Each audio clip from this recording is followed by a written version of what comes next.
Hello friends, good morning. இப்போ time வந்து 11 மணி. 11 மணிக்கு டீ குடிக்கிற பழக்கம் யாருக்கெல்லாம் இருக்குன்னு கமெண்ட்ஸில் சொல்லுங்கள். எனக்கு இல்லை. ஆனால் ஹஸ்பண்ட் வந்து சாட்டர்டே சண்டே வீட்டில் இருக்கும்போது நான் வந்து டீ போட்டு தருவேன். ஏன்னு கேட்டிங்கன்னா அவங்களுக்குலாம் வந்து கரெக்டாக ஆஃபீஸில் 11 o'clock டீ பிரேக் விடுவாங்க. டீ டைம் உண்டு. அவங்களாம் வெளியில் போய் டீ சாப்பிட்டுட்டு வருவாங்க. அதனால் நான் சாட்டர்டே சண்டே வீட்டில் இருந்தாங்கன்னா கொஞ்சம் டீ போட்டு கொடுக்குற பழக்கம் இருக்குது. நமக்கெல்லாம் வந்து இருந்தால் டைம் இருந்தால் வாய்ப்பு இருந்தால் குடிப்போம். ஆனால் எங்களுக்கெல்லாம் வந்து வேலைக்கு போகிற இடத்துல டீ எல்லாம் கிடைக்காது. நம்மளே ஃப்ளாஸ்கில் எடுத்துகிட்டு போனால் தான். நான் வந்து ரெய்னி சீசனில் வந்து ஃப்ளாஸ்கில் டீ எடுத்துகிட்டு போவேன். அதே மாதிரி சம்மர் சீசனில் வந்து ஜூஸ் ஏதாவது எடுத்துகிட்டு போவேன். ஆனால் இந்த சம்மர் சீசனில் நான் எதுவும் எடுத்துகிட்டு போகல ஜூஸ்லாம்.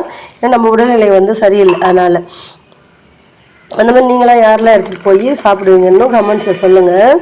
எனக்கு டீ பிடிக்காதெல்லாம் இல்லை. ஆனால் வந்து அதை ஒரு பழக்கமாக எடுத்துக்கிறது இல்லை. இந்த சாட்டர்டே சண்டே மட்டும் ஹஸ்பண்டுக்கு போட்டு தருவேன். சாரி, வீடியோ எடுத்துகிட்டு ஆற்றுனேன்னா அதில் நல்லா கீழே கொஞ்சம் சிந்திருச்சு. வீடியோவை பார்த்துட்டே இருக்கிறனால டம்ளர் எங்கே இருக்குன்னு தெரியாமல் ஊற்றிட்டேன். சாரி. நீங்கள் எல்லோரும் டீ சாப்பிட்லாம் வாங்க. உங்களுக்கு யாருக்கெல்லாம் 11 மணிக்கு டீ சாப்பிட்ற பழக்கம் இருக்குன்னு கமெண்ட்ஸில் சொல்லுங்கள். Thank you friends. பாய்.